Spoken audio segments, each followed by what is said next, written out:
Welcome to 843 TV. I'm your host, Betsy McDaniel, and today we're in Beaufort talking to Bridges Preparatory School. And our guest today will be Interim Head of Schools, Chris Wilson, Board Chair, Dee Matthews, and the Vice Chair of the Bridge Board, Marty Miley. So please stay tuned for 843 TV, where communities come to speak.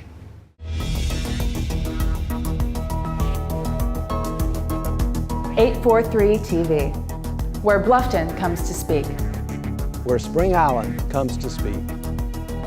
Where Hilton Head Island comes to speak. Where Beaufort comes to speak.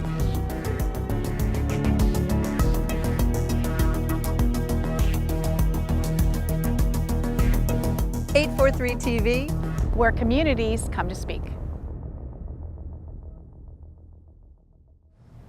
Welcome to 843 TV. We are talking all things Bridges Prep today, and joining me for our first segment is Chris Wilson, who is the Interim Head of Schools. Thank you for being with us. Thank you for having me. And Dee me. Matthews, who is the Bridges Prep Board of Directors President.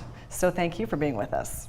We're excited. It's a busy time of year, wrapping things up, and I know you just got finished with spring testing, so tell us a little bit about how that went and looking over this school year, how the kids are doing academically. Sure, we just finished up about a month of testing, probably a little over 5 weeks of testing between our MAP testing scores, our SC Ready, SC Pass, also our EOCs and finals for our high school students. Right. And I got to tell you, the teachers really get nervous when it comes down to that. Sure. And but I was excited as soon as each person would finish their test, a teacher would come out and talk about a specific student. So and so raised their goal. I'm so proud. Or my whole class, did this, reach their goal on their MAP scores or something. So it was a rough 5 weeks, and but everybody's happy they're done, and I feel like they did a very, very nice job. Sure, and I think one of the things I like about the MAP testing is you do get that immediate feedback for both the teacher and the student, so they know that they've achieved something that year, which is kind of exciting for everybody. Yes. Yeah.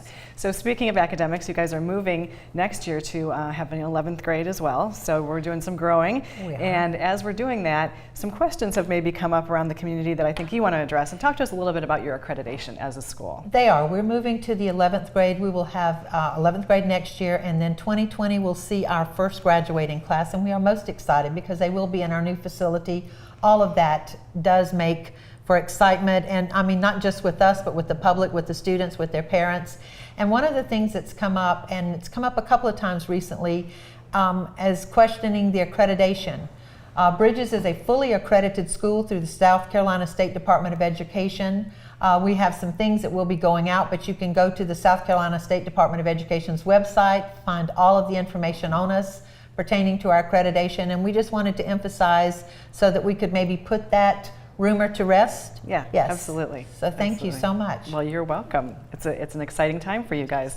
So, and with growth sometimes comes a little growing pains. So we're going to talk a little bit about some of the challenges with student behavior, dress code, things like that. What has happened with that this year, and how are you addressing that?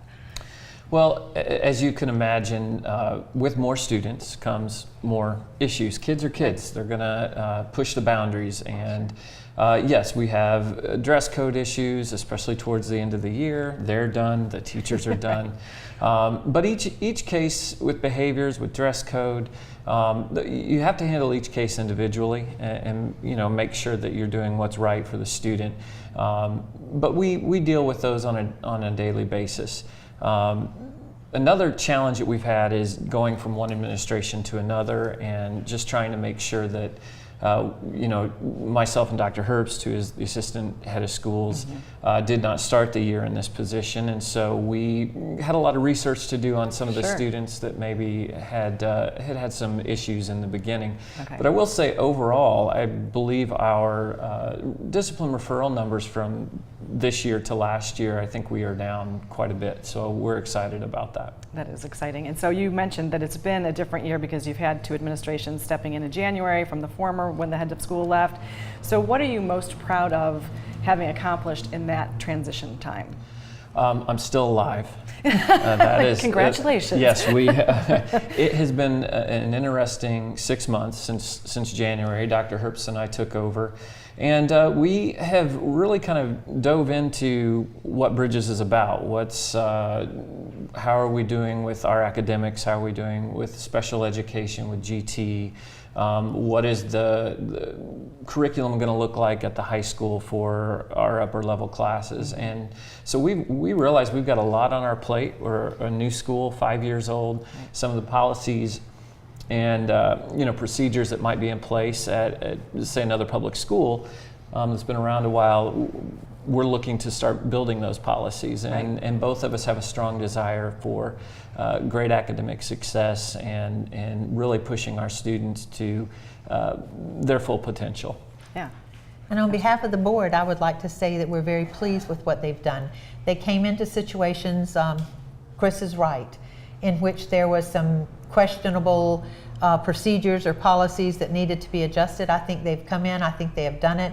The relationship that they have built with the teachers and with the students has been the phenomenal thing, because that is something our school was missing, that actually where the principal knew the students' names, could call them by name, knew the teachers, and that the teachers felt like, at any time the principal would walk in, or the head of schools would walk into their classroom, speak to their students, check on them. So it's been really great. They've done an outstanding job. Well, and I think that's so important with any school, is to have the collaboration between the administration and the teachers, where you're really working together and not fighting each other. And a lot of the credit needs to go to our teachers. We have a fantastic staff. Yes, we do. We're planning for the future. We have a few that won't be joining us next year that have moved on to some other things. And so we're pretty excited about some of the new hires that we have for next year. Excellent.